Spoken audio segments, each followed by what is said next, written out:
Saudara Presiden Jokowi membentuk Satuan Tugas atau Satgas Pemberantasan Judi Daring atau Online. Lalu seperti apa penanganan judi online selama ini? Saudara, kami kutip data dari Polri, sepanjang tahun 2023 ada 1.196 kasus judi online yang ditangani polisi. Penanganan kasus itu melibatkan 1.987 tersangka. Sementara data Januari hingga April 2024, Saudara, Polri mengungkap ada 792 kasus judi online dengan 1.158 orang tersangka.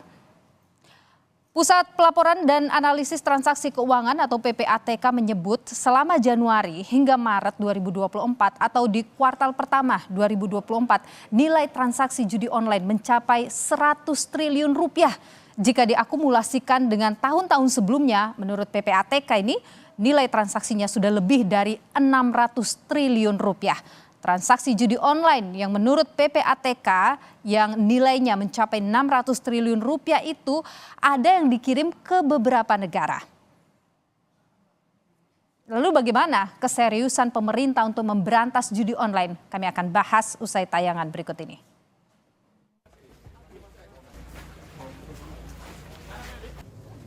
Dampak judi online dirasakan hampir di semua lini masyarakat. Awal Juni lalu, seorang poluan di Mojokerto, Jawa Timur membakar suami yang juga polisi karena diduga sang suami kerap menghabiskan gajinya untuk bermain judi online. Nyawa sang suami tak tertolong hingga meninggal dunia. Sementara di Ambon, Maluku, seorang pegawai bank membobol uang senilai 1,5 miliar milik nasabah untuk bermain judi online. Pelaku menarik uang secara bertahap dengan jumlah bervariasi hingga dana habis. Hingga saat ini ada 2,1 juta situs judi online di Indonesia telah ditutup. Sementara PPATK mencatat transaksi judi online pada tahun 2023 mencapai 397 triliun rupiah, sementara pada tahun 2024 periode Januari hingga April mencapai 600 triliun rupiah. Marak kasus judi online membuat pemerintah ambil langkah cepat. Bahkan Presiden Joko Widodo tegas menyatakan serius memberantas judi online dan telah menutup 2,1 juta situs online. Memberantas dan memerangi perjudian online dan sampai saat ini sudah lebih dari 2,1 juta situs judi online sudah ditutup. Tak hanya tegas nyatakan perang terhadap judi online, Jokowi juga membentuk Satgas Pemberantasan Judi Online pada 14 Juni lalu. Ketua Harian Pencegahan Satgas Pemberantasan Judi Online, Budi Ari bilang, pemberantasan judi online maupun pinjaman online harus komprehensif dan bersifat menyeluruh. Dol sama pinjol ilegal ini adik kakak, saudara kandung ini, gitu. Nanti kita pokoknya ini memastikan bahwa pemberantasan judi online dan pinjaman online ilegal ini memang harus komprehensif. Nggak bisa separuh-separuh, harus semua lini bekerja bersama-sama. Menko Perekonomian Airlangga Hartarto menyebut tak ada anggaran bantuan sosial atau bansos untuk keluarga korban judi online di APBN. Airlangga mempersilahkan jika ada kementerian yang mengusulkan bansos untuk keluarga korban judi online. Tidak ada di dalam anggaran yang ada sekarang. Tentu kalau ada usulan program silakan dibahas dengan Kementerian Teknis. Sebelumnya, Menko PMK Muhadjir Effendi mengusulkan keluarga korban judi online masuk dalam penerimaan bantuan sosial atau bansos. Muhadjir menambahkan soal penegakan hukum, penyedia maupun pemain judi online diserahkan kepada polisi. Korban judi online itu bukan pelaku. Dan siapa korbannya? Korbannya adalah keluarga atau individu terdekat dari para penjudi itu yang dirugikan baik secara material, finansial maupun psikologis. Dan itulah yang nanti akan kita santuni.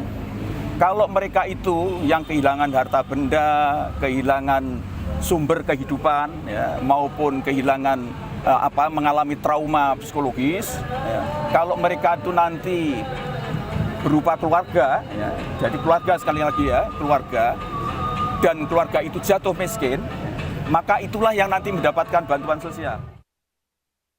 Sementara itu, Ketua Bidang Fatwa MUI, Asrorun Niam melalui kutipan kompas.com bilang, tidak ada istilah korban dari judi online atau kemiskinan struktural akibat dampak judi online karena berjudi adalah pilihan hidup pelakunya. Sosiolog Universitas Indonesia Ida Ruwaida menilai, perjudian dekat dengan masyarakat Indonesia. Ida menilai, perkembangan teknologi yang pesat justru membuat judi semakin bisa dikonsumsi oleh masyarakat luas tanpa mengenal batasan umur dan status sosial. Judi itu melekat apapun kadarnya, apapun bentuknya, sehingga di era digital ini ketika judi dilakukan secara online, itu menjadi lebih mudah juga aksesnya oleh masyarakat. Nah, apalagi ada praktek-praktek judi yang sebetulnya dalam bentuk game-game yang masyarakat atau penggunanya tidak menyadari bahwa itu merupakan satu praktek perjudian. Kehadiran Satgas Pemberantasan Judi Online diharapkan mampu menyelesaikan masalah judi online dari hulu ke hilir. Kepastian sanksi hukum juga harus dipertegas agar bisa memutus mata rantai judi online. Tim Liputan Kompas TV. Sementara itu, Saudara Wakil Ketua Komisi 3 DPR RI Habibur Rahman mendapatkan sejumlah laporan adanya anggota DPR yang diketahui bermain judi online. Laporan beberapa anggota DPR bermain judi online telah masuk ke MKD DPR RI. Bahkan ada laporan datang dari pihak keluarga langsung. Saat ini melalui Mahkamah Kehormatan Dewan menangani anggota-anggota tersebut telah memberikan teguran terhadap oknum yang diduga bermain judi online. Bahwa anggota DPR dilarang mengunjungi tempat perjudian. Jadi bermain judi online itu kan sama saja dengan mengunjungi tempat perjudian. Nah, tingkatan penindakan yang kami lakukan adalah mulai dari peringatan, ya, lisan. Kalau terulang kembali maka bisa dengan peringatan tertulis, lalu sanksi yang lebih keras, bahkan bisa diberhentikan, ya, sebagai anggota DPR. Ya. Alhamdulillah dari beberapa kasus yang diberikan peringatan lisan, ya, perbuatan tersebut dihentikan.